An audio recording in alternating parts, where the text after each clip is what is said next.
Hi, Cornerstone kids. So today's theme is that God is speaking. Are you ready to listen? To practice our listening skills, we're going to play a little game. What I'm going to do is I'm going to play some voices of some people that I'm sure you're going to know. And you're going to answer who you think it is. They're coming quick, so get ready. Hot dog!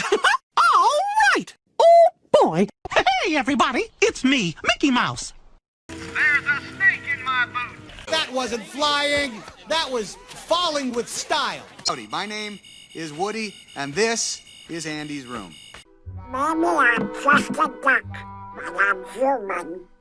No flying, no success, double duck. But I thought a king can do whatever he wants.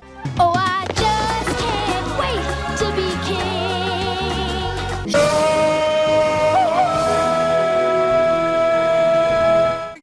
Tarzan? I'm 9 feet tall. I weigh 643 pounds. Got a little bit of a temper on me. Hey, you moved my stump. I'm gonna wreck it. Only I don't dance, but my sister does. You look beautiful. What is that amazing smell? Let it go, when I rise like the break of dawn.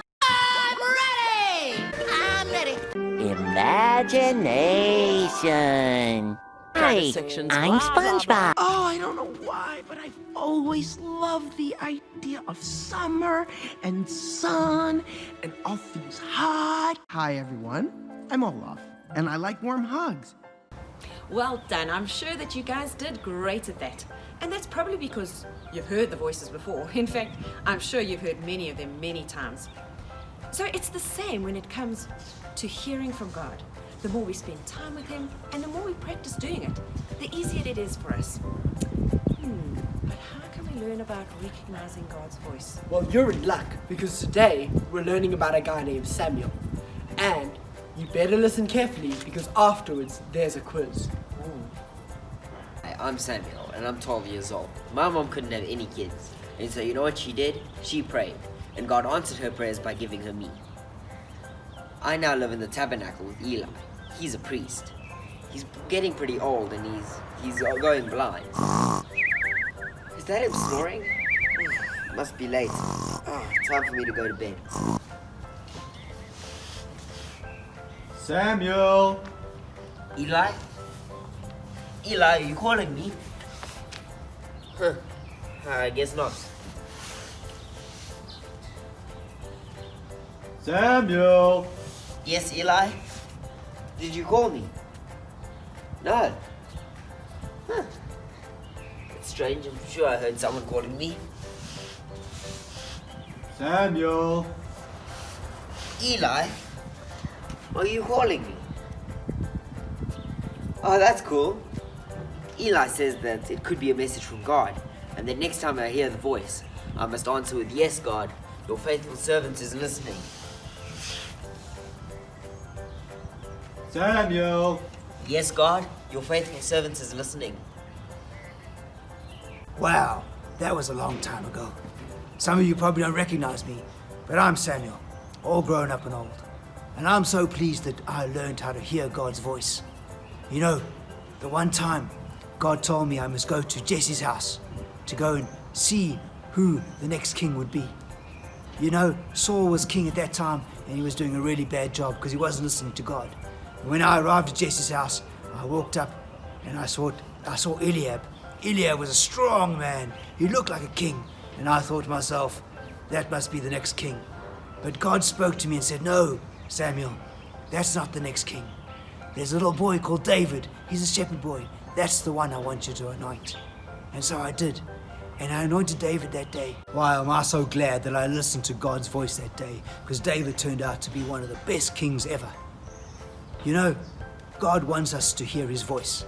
And just like Eli helped me recognize God's voice, your parents and your church leaders can help you recognize when God's talking to you. So ask them and listen, for God wants to talk to you. Have a great day. It's quiz time. I hope you are ready and you are watching carefully. Question 1. Where was Samuel when God spoke to him? Was he A, robbing a bank, B, laying in his bed in the tabernacle next to the Ark of God? Or C, watching TV? If you guessed B, you were correct. So what does this teach us? Well, Samuel was in the tabernacle serving God, and we need to be in a place where we are ready for God to talk to us. Question 2. How many times did God call Samuel before Samuel realized it was God calling? A, once, B, 5 times, C, 3 times. The correct answer is 3 times. So what does this teach us?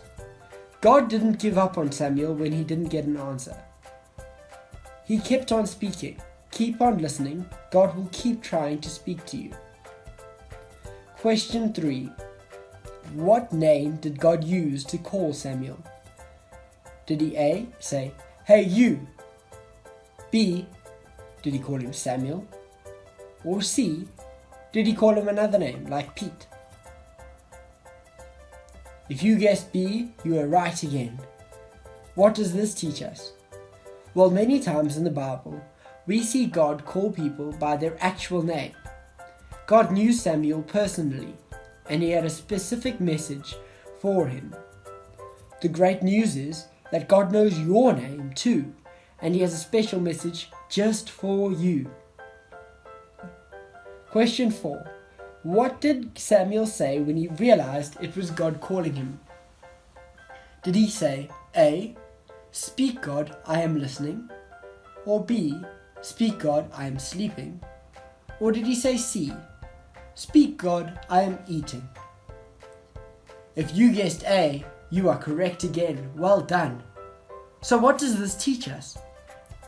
Most importantly, that when God speaks, it doesn't stop there.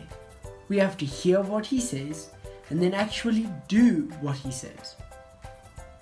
Samuel was asked to go and tell others some really hard things, but because he loved God, he did them anyway.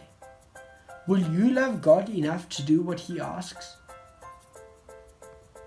When Samuel knew that God was speaking to him, this is what he answered. "Speak, Lord, your servant is listening." Do you know that God is speaking to you? These are some of the things that he is saying. How will you answer? 1 Timothy 4 verse 12. God is saying, be an example in what you say. "Speak, Lord, your servant is listening." God is saying, be an example in the way you live. "Speak, Lord, your servant is listening." God is saying, be an example in your faith. "Speak, Lord, your servant is listening." God is saying, be an example in purity. That means without sin. "Speak, Lord, your servant is listening." Why don't you find some things that you feel God is saying to you, and then you get to choose if you will say, "Speak, Lord, your servant is listening." Don't forget our Cornerstone Kids fun drive-through for the whole family. From the safety of your car, you can help the kids in our city by dropping off blankets, clothes, or food in our donation machine. Come and laugh with us between 11 a.m. and 1 p.m. on the 28th of June. And don't forget to collect your fun activity book as you leave. Hope to see you there.